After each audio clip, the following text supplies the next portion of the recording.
para sa akin, history to. Napakalaking bagay nitong litrato na to sa akin. Napakalaking shoutout kay AC May. Congrats sa'yo. Napakalaking achievement nito. Nakaka-proud. Kasi alam mo yon, yung Pinoy, na-meet yung pinaka-idol nating lahat. Para sa akin yun. Nakaka-proud para sa akin. Panalo. On the laps. Okay siya na fit kasi ano rin yan eh, ibang Eminem tsaka Dr. Dre yun, ibang ano din yan. Ibang fit din yun, so kudos to Easy May. Sana sobrang nakaka-proud yan.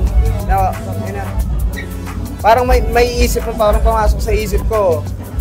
Hindi imposible. Hindi imposible yung pangarap, lalo na ito bilang local artist. Hindi imposible yung pangarap na makatagos worldwide.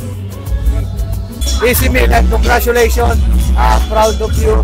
Kami na representante ka ng Pilipinas. Good for him. Proud ako sa kanya. I mean, as a Pinoy, I'm proud of him, of course. Malaking honor yan si Eminem sa mga mostly landed percent ng mga racket sa Pilipinas ay parang or 90% influence ni Eminem, and to have someone from the Philippines, Filipino, hindi man siya from the Philippines, pero Pinoy, to have an honor to like sign his label, and nakita siya ni Eminem, and Eminem trusted that enough to like sign him, and that's a big fucking win for us rappers na mga Pinoy. Siyempre nakaka-proud bilang Pilipino eh, makikita natin yung kababayan natin na nasa international na, kaya nakaka-proud talaga. Pinoy pride. Panalo.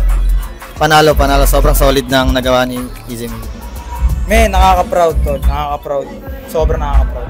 Wala akong masabi. Yan lang. Isa sa mga successful na Filipino rapper pagdating sa music. Happy din ako na nakasama niya yung mga isa sa mga greatest rapper sa buong mundo. Yan. Siya ang definition ng talent. History para sa akin yan. Siyempre proud na yan na idol ko si Eminem, tapos nandyan si Easy Mill. Nakaka-proud as a Pinoy, as a nagre-represent na Filipino. So nakaka-proud na may kinuha siya na Filipino sa kanyang record label. Uy, international. Solid yan. Solid. Ang galing. Wala na-overpower niya yung buong liga na yan, parang na-overpower niya eh. Saka siguro, inaantay rin kasi siya dahil nga parang big deal sa kanila yung views eh, no? Kaya yun, parang lupit din talaga. Napanood ka. Pinoy pride din yan, men. EJ Power. Superb. Talagang kahit second language, pinahirapan niyo si Kalis Move. Para sa akin, malinis. EJ Power yun. Hindi ko pa napanood to.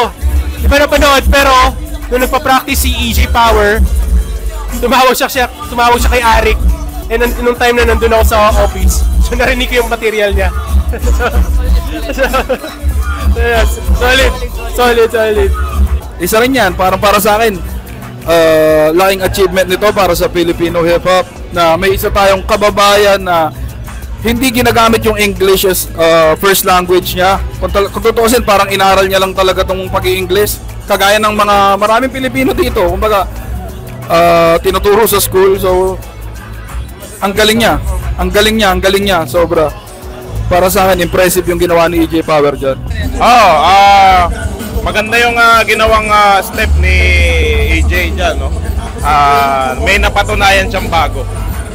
Napanood yung AJ Power. Yun din, nakaka-proud din na may mga Pinoy na lumalaban sa ibang bansa para magmarka tayo sa hip-hop scene nila. Mas namin sa performance ni AJ, ang lakas.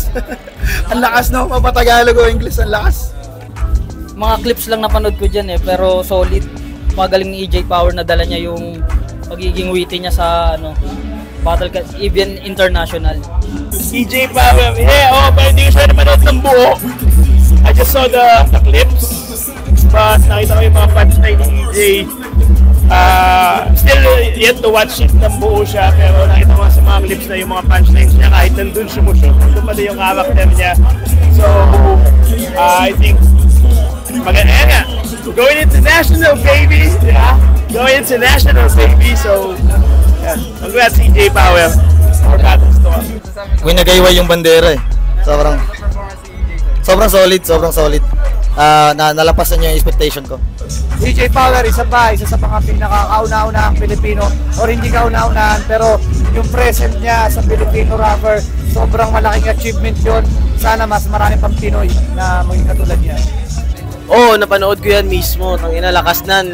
Tangina, lakas ng EJ Power. Nakaka-proud na nasa iisang liga kami. At saka suot-suot niya pa yung flip-top na sweatshirt. Tangina yun. Nakaka-proud EJ Power. Classic yan, classic. Para sa akin, classic yan. Siyempre, nag-adjust siya dyan. Proud na proud kami sa kanya. Pinadala niya bansa natin doon. Ganda na. Ayo, yan siya din. Sobra din nakaka-proud. Kumbaga, si EJ Power dyan, sobrang na-dominate niya yung kalaban niya dyan. Kahit siya yung underdog, lugar pa ng kalaban niya, bit-bit niya yung kung ano yung meron siya. Napakalakas, nakaka-proud, solid. Ano yan, ang battle of the champion eh.